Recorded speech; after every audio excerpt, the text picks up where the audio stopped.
So let's start at the beginning. Azeroth. Ha! You wish. We got a couple of million eons before we get to Azeroth. We start with the Titans, a powerful race of technologically advanced giants that stand for order and peace. They fly through the cosmos, destroying evil and cultivating life. They call themselves the Power Range, the Pantheon. We have Aman'Thul, Aeonar, unimportant guys 1 and 2, Norgannon and Kaskaroth, and finally Sargeras. They all have different duties. For example, Norgannon is the keeper of all arcane magics, while Sargeras is the champion of the Pantheon, and only has one sole duty: lead the armies to battle evil and keep the universe safe. But he screws that shit up when he gets corrupted over time and turns evil. He gathers up all the evil races that he fought against and recruits more, thus assembling the Burning Legion. With this new evil army, he goes throughout the cosmos, undoing all the work that the Titans had done. What a dick. So you'd think the Pantheon would be very distraught over this. Nah. They were probably mad for like an eon, but then they got over it and went back to doing their thing. So now we finally reach Azeroth, where we find that the great tentacleful beings known as the Old Gods have taken over and are basically fucking up shit by throwing the world into chaos so they can feed off of the turmoil. Who you gonna call?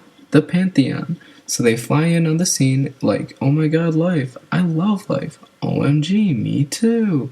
So they see the chaotic Old Gods and are repulsed by the pure madness they exude, so they wage a war to purge these beings from Azeroth. Both sides get some pretty powerful allies.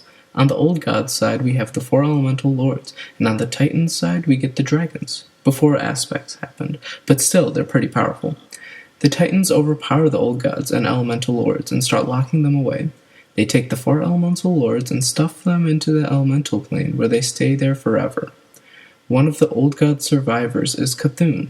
They imprison him underground in what is known today as Ahn'Qiraj. After much time, he started to release some of his influence back into the world, creating the Qirahi and the Nerubians, and made big plans to invade and once again take over Azeroth.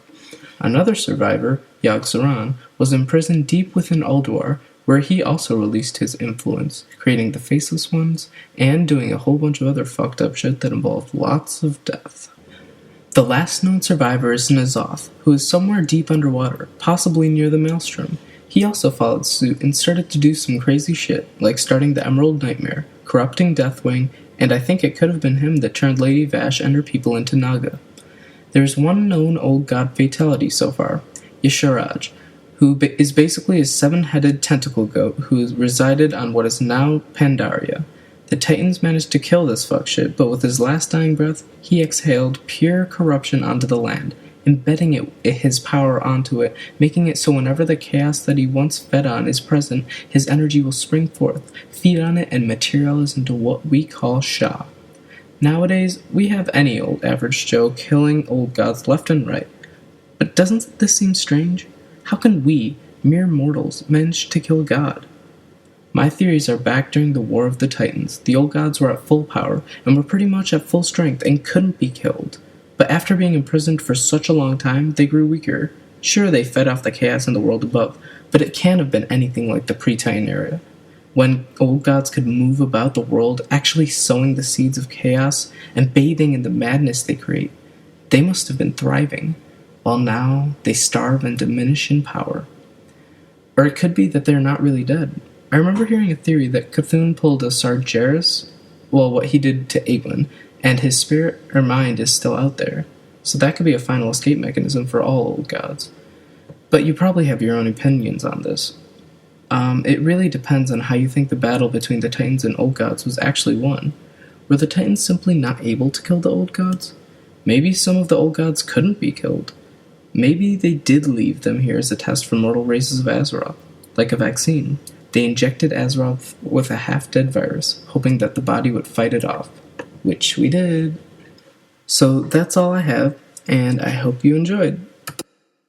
Also, leave anything you want to hear me talk about next, or any lore or theory that you want to input or comment on in this video.